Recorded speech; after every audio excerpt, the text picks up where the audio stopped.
কেমন আছো তোমরা? আশা করব তোমরা সবাই ভালো আছো। আমিও বেশ ভালো আছি। ইউটিউবে আমার একটা ছোট্ট চ্যানেল আছে যেখানে চিনি, কুট্টুস আর আমার লাইফস্টাইল আমি শেয়ার করে থাকি। তো গত শুক্রবার আমার মায়ের অপারেশন হয়েছিল। মা এখন অনেকটা সুস্থ আছে আর মাকে আমরা বাড়ি নিয়ে চলেও এসেছি।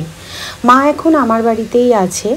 আমি ভেবেছি সেলাই কাটা অবধি মাকে আমার কাছেই রাখবো, একটু সুস্থ হলে তারপরেই বাড়িতে পাঠাবো। তো আজকে সকাল থেকে ব্লগ করছি তোমাদের জন্য। তো সকাল সকাল দেখো একটুখানি চা করে নিলাম আর প্রথমেই এসে মাকে দিচ্ছি।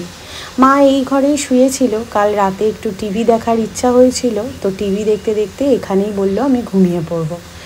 তাই মাকে ডাকলাম, ডেকে প্রথমেই 1 কাপ চা করে দিলাম। আর তারপর এদিকে দেখো আমার কুট্টুস আর চিনির খাবার ভিজিয়ে রেখেছি, যেটা ভিজে গেছে ওটা একটুখানি ঠান্ডা হলে আমি এদের দুজনকে খাইয়ে দেবো।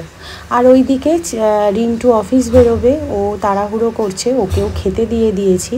আর এখন দেখো কুট্টুস মায়ের পাশে এসে চুপটি করে বসে আছে। ওর কিন্তু চুপ করে বসা না, ওর সর্বক্ষণই দুষ্টুমি একদম চালুই থাকে বলতে পারো। এর মধ্যেই করেছে কি, চাটা আমি একটু শান্তিতে খাবো বলে আনলাম, এই চায়ের মধ্যে উনিবাবু মুখটা ঢুকিয়ে দিল। আর তো চাটা আমি খেতেও পারবো না। তারপর বেরিয়ে পড়লাম একটু বাজারে। এই চিনি, কুট্টুস আবার আমার বাপের বাড়িতে 2টো ডগি আছে, তোমাদের হয়তো আগে কোনো এক সময় বলেছিলাম। তো তাদের খাবারও আমার বাড়ি থেকে যাচ্ছে, তাই একেবারে মাংস নেওয়ার জন্য চলে এলাম। বাড়ি এসে দেখছি এই যে কুট্টুস দুষ্টুমি করছে মায়ের সাথে। ওকে বিছানায় তুলে দিতে হবে, ও বিছানায় উঠবে, ওই জন্যই আর কি লাফালাফি করছে। কিন্তু ওকে জানো তো বিছানায় একদমই তুলবো না, কারণ ও বিছানায় উঠলেই হিসু করে দিচ্ছে।